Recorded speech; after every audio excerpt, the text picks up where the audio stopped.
آج میں آپ پھر ان دنوں کا واقعہ سنانے لگا ہوں جب میں امریکہ کی ایک مسجد میں رہا کرتا تھا۔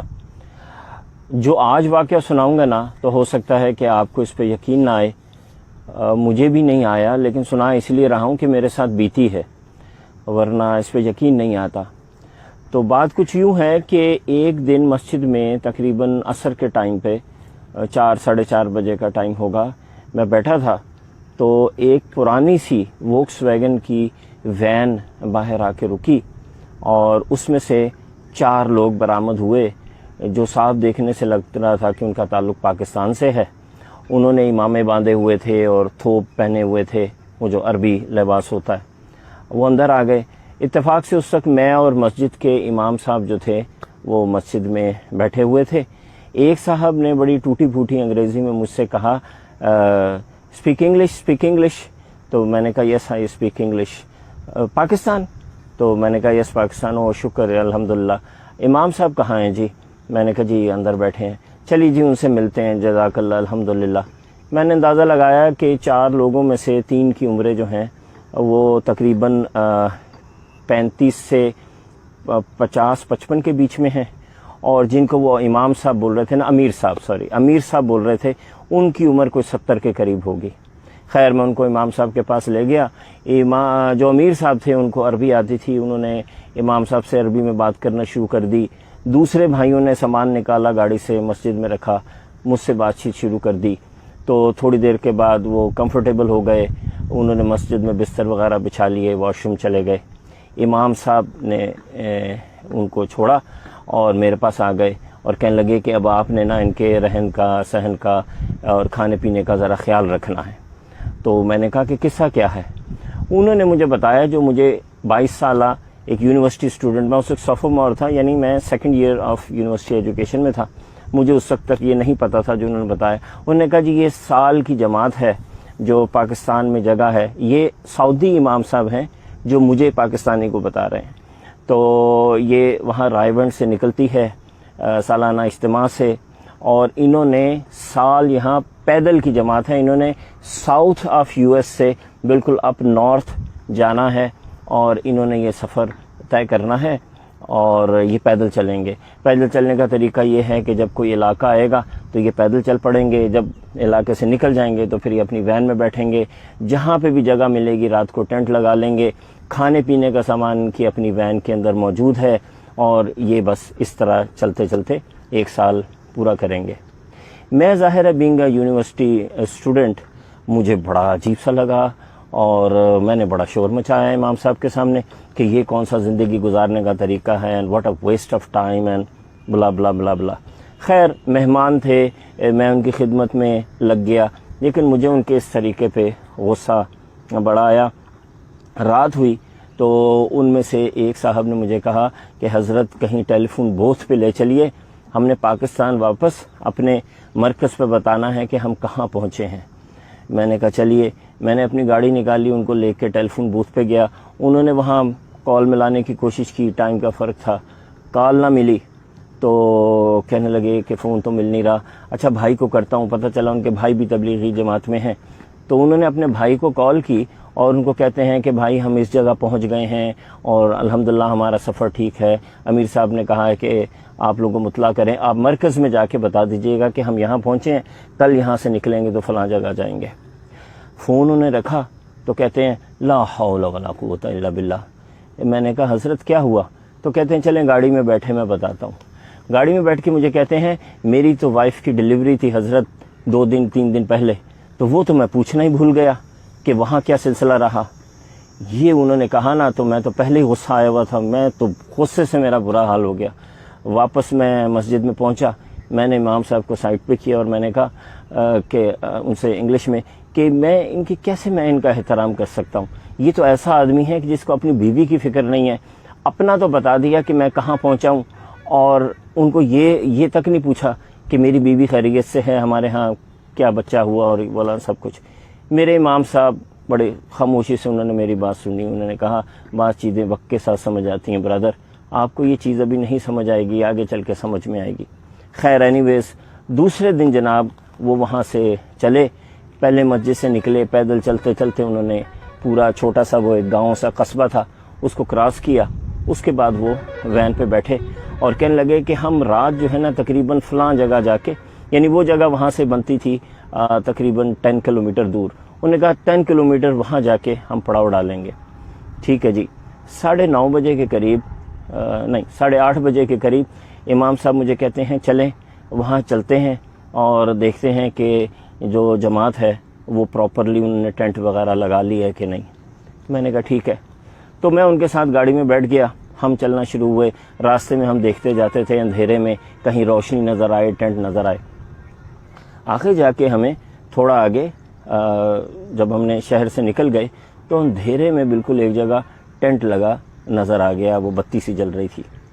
ہم وہاں پہنچے تو وہاں جب میں نے ٹینٹ لگا دیکھا اس جگہ پہ تو میرے تو جسم میں نا ایک کپ کپی دوڑ گئی. میں حیران پریشان. میں نے امام صاحب کو کہا کہ یہ تو فلاں چرچ کی جگہ ہے، یہ ان کا پارکنگ لاٹ ہے، یہ جو پیچھے ہے یہ خالی جگہ نہیں ہے، یہ تو چرچ کی جگہ ہے. اچھا وہاں سلسلہ یوں ہے امریکہ میں، ٹیکسس میں، مجھے نہیں پتا اب کیا ہے سلسلہ. اس وقت تو یہ تھا کہ اگر آپ کسی نے آپ کی زمین سے گزرے بغیر اجازت کے یا وہاں ٹھہر گئے تو آپ ان کو گولی مار سکتے ہیں اور آپ کو کسی قسم کا کوئی لا جو ہے نا آپ کے خلاف کام نہیں کرے گا. تو میں نے امام صاحب کو کہا کہ امام صاحب جلدی سے اندر چلیں، ان کو یہاں سے اٹھائیں، یہ تو بڑا مسئلہ ہو جائے گا، یہ تو گولی چل جائے گی، وہ تو ان کو مار دیں گے. ان کو سمجھ ہی نہیں ہے، ان کو تو پتہ ہی نہیں ہے، ان کو تو اندازہ ہی نہیں ہے کہ یہاں کیسے چلتا ہے. دیکھیں یہ کوئی کرنے کی بات ہے. یہ ہم بولتے بولتے ٹینٹ میں داخل ہو گئے. ٹینٹ میں امیر صاحب جو تھے وہ بالکل سکون سے بیٹھے ذکر کر رہے تھے اور باقی کے لوگ جو تھے نا وہ کچھ کھانے کی تیاری کر رہے تھے. انہوں نے کہا برادر آپ بالکل صحیح ٹائم پہ آ گئے ہیں، آئیں ساتھ بیٹھ کے کھانا کھاتے ہیں. میں نے شور ڈال دیا. میں نے کہا آپ یہاں سے فوراً خالی کریں، یہاں تو گولی چل جائے گی، آپ بھی مریں گے، ہمیں بھی مروائیں گے. یہ تو ٹیکسس ہے، یہاں تو گنز رکھتے ہیں لوگ اور آپ چرچ کی جگہ پہ ایسے ٹینٹ لگا کے بیٹھ گئے. امام صاحب کے چہرے پہ ایک عجیب سا سکون، کوئی پریشانی نہیں، کوئی مسئلہ نہیں. کہتے ہیں وہ بھی تو ہمارے اہل کتاب ہیں نا، ہمارے بھائی ہیں، مسلک میں مذہب میں ہمارے بھائی ہیں، آنے دیں ان کو، ہم ان کو سمجھا لیں گے. میں نے کہا امیر صاحب کون سمجھائے گا، آپ کو تو انگریزی بھی نہیں آتی. کہنے لگے برادر آپ ہیں نا، آپ سمجھائیں گے. انگلش میں میں نے بولا تو وہ بھی کچھ ٹوٹی پھوٹی انگلش، اردو عربی میں انہوں نے امام صاحب کو بھی بولا. خیر میں بڑا جھنجھلایا. 1 منٹ گزرا، 2 منٹ گزرا، دل میرا دھک دھک کرے کسی بھی وقت کچھ ہو جائے گا. وہی ہوا.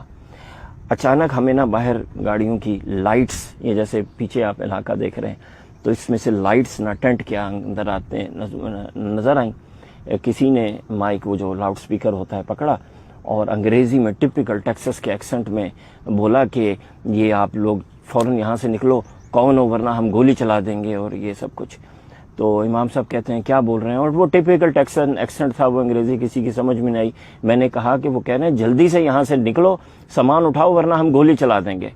امام امیر صاحب کے چہرے پہ ایک عجیب سی پرسکون مسکراہٹ آئی اور انہوں نے وہ بڑی مشہور جو سورہ یاسین کی آیت ہے وہ پڑھی کہ وَجَعَلْنَا مِن بَيْنِ أَيْدِيهِمْ سَدًّا وَمِن خَلْفِهِمْ سَدًّا فَأَغْشَيْنَاهُمْ فَهُمْ لَا يَبْصِرُونَ، کہ یہ ان کے آگے بھی دیوار اور پیچھے بھی دیوار اور ان کو نظر نہیں آتا. خیر مجھے اس وقت اس کی بہت زیادہ سمجھ بھی نہیں تھی. وہ تو اس دن کے بعد مجھے اس آیت کا پتہ چلا کہ یہ ہے کیا اور اس میں کتنی پاور ہے. تو ہمارے امام صاحب بھی ایسے سر جھکا کے، حافظ القرآن تھے، عالم تھے، انہوں نے بھی ایسے سر جھکا لیا اور ساتھ ہی ایک آخری وارننگ انہوں نے دی. 1 منٹ کی خاموشی ہوئی اور تابڑ توڑ گولیاں چلنا شروع ہو گئیں. اتنی تیزی سے اتنی گولیاں انہوں نے چلائیں کہ بس ایسے لگ رہا تھا کہ وار زون ہے. اور گاڑیاں بھی اتنی ہی دور کھڑی تھیں جتنا میں ہوں اور یہ پیچھے تھوڑا سا یہ جو کھلا علاقہ ہے. گولیاں چلتی تھیں اور ایک گولی ٹینٹ کو نہیں لگ رہی تھی. سمجھ نہیں آ رہی تھی کہ گولیاں کہاں سے جا رہی ہیں. آواز بھی آتی تھی کہ گولیاں آس پاس سے گزر رہی ہیں اور وہ ایم بھی خیمے کا کر رہے تھے، ٹینٹ کا کر رہے تھے، کیونکہ انہیں لگ رہا تھا جیسے کوئی جن آ گئے ہیں یہاں پہ، پتہ نہیں کوئی کرمنلز ہیں. جتنی انہوں نے گولیاں چلا سکتے تھے وہ اگلے 15-20 منٹ تک وہ لوگ گولیاں چلاتے رہے. جب ان کے میگزینز بالکل خالی ہو گئے نا تو امام صاحب، امیر صاحب مجھے کہتے ہیں کہ بھائی جائیے ان کو بتائیے کہ ہم کون ہیں اور کس لیے آئے ہیں. تو میرے تو جان نہیں، میں تو باہر جانے کی ہمت نہیں. اتنی گولیاں میں نے اپنی لائف میں پہلی دفعہ چلتی دیکھی تھی اور وہ بھی پوائنٹڈ ایٹ می، میری طرف. میں نے کہا کسی ایک بھائی کو میرے ساتھ بھیجیے، میری تو ٹانگیں کانپ رہی ہیں۔ انہوں نے ایک بھائی کو ساتھ بھیجا، انہوں نے کہا آؤ بھائی اس میں کیا بات ہے، آپ چلیے آپ گفتگو کریں، میں آپ کے ساتھ کھڑا ہوں گا۔ باہر میں پہنچا ہوں تو تقریباً 4 ٹرک تھے، ان کے اندر 7-8 لوگ تھے، اور جیسے ٹیکساس کے فلموں میں دیکھتے ہیں موٹے موٹے بھاری بھاری جینس پہنی ہوئی، گنز پکڑی ہوئی۔ وہاں پہ میں پہنچا نا تو وہ تو ہکا بھکا ایسے حیرت سے مجھے دیکھنے لگے، کہتے ہیں ہو آر یو گائز، آپ لوگ ہو کون؟ میں نے ان کو کہا کہ جی ایسے ہم دین کے کام کرتے ہیں، مسلمان ہیں، آپ کے بھائی ہیں، ہمارا مذہب بھی حضرت ابراہیم سے چلا ہے، آپ کا بھی چلا ہے۔ وہ تو بالکل ان کے پاس لفظ نہیں تھے۔ انہوں نے کہا آپ زندہ ہو؟ میں نے کہا ہاں زندہ ہیں، کیوں؟ نے کہا ہم نے تو اپنی پوری گولیاں آپ کے ٹینٹ پہ خالی کر دیں، ایک گولی بھی نہیں آئی اندر۔ میں نے کہا نہیں، میں تو سمجھ رہا تھا شاید آپ ادھر ادھر چلا رہے ہو۔ تو وہ چونکہ میرا ایکسنٹ جو تھا وہ ٹیکسس والا تھا، اور میں ان سے بڑا ڈاکانہ ملا لیا کہ I live at that place and I do this kind of work. تو وہ کہنے لگے کہ یہ، اور میں نے اپنے آپ کو الگ کر لیا، میں نے کہا یہ پاکستان سے آئے ہیں، I live here and I am just here to see them. میں نے کہا یہ لوگ کون ہیں کہ جن کے اوپر ایم کر کے ہم نے گولیاں چلائی ہیں اور ایک گولی بھی ان کو نہیں لگی؟ میں نے کہا پھر تو اب یہی ہے کہ آپ اندر آ جاؤ اور وہ کھانا کھانے لگے ہیں، ساتھ بیٹھ جاؤ۔ تو خواتین و حضرات اس دن وہ 10-12 لوگ، میرا خیال ہے 8-9 لوگ میرے ساتھ ٹینٹ میں آئے، وہ وہاں بیٹھے، انہوں نے کھانا کھایا، انہوں نے اسلام کے بارے میں سنا، وہ مطمئن ہوئے، لیکن اس حیرت کے ساتھ واپس گئے کہ ایک گولی بھی اس دن ٹینٹ میں بیٹھے ہوئے لوگوں کو نہیں لگی۔ اب یہ ظاہر ہے یقین نہ آنے والی بات ہے، مجھے بھی آج تک یقین نہیں آیا کہ گولیاں کیوں نہیں لگیں، جبکہ انہوں نے ہنڈریڈز میں چلائی ہوں گی۔ 20 منٹ تک آپ ذرا سوچئے کہ 6-7 بندوقیں چلیں گی آٹومیٹک رائفلز، تو کتنی گولیاں چل گئی ہوں گی۔ اس میں اب ایک بات ہے جو ہمیں نا اپنے کلچر میں اس وقت بہت زیادہ سمجھنے کی ضرورت ہے۔ دیکھیے ضروری نہیں ہے کہ ہر بات ہمیں سمجھ میں آئے اور تبھی ہم اس کو مانیں، اور یہ بھی ضروری نہیں ہے کہ جو بھی ٹھیک بات ہے نا وہ صرف ہمارے ساتھ ہی ہو رہی ہو، جو بھی ہمارا مخالف نظریہ ہے نا وہ ہمیشہ غلط ہی ہو۔ ضروری نہیں ہے، بس آپ یہ سمجھ لیجئے کہ یہ اللہ کی دنیا ہے، اللہ نے جس سے جو کام لینا ہے وہ لے رہا ہے، اور اللہ تعالیٰ کے پاس طاقت ہے، وہ جس وقت جس کو بچا لے۔ اس لیے سکون میں رہیں، خوش رہیں، دوسرے کو عزت دیں، دوسرے کے اوپینین کی رسپیکٹ کریں، اور مطمئن ہو کے اپنی زندگی گزاریں۔ شکریہ۔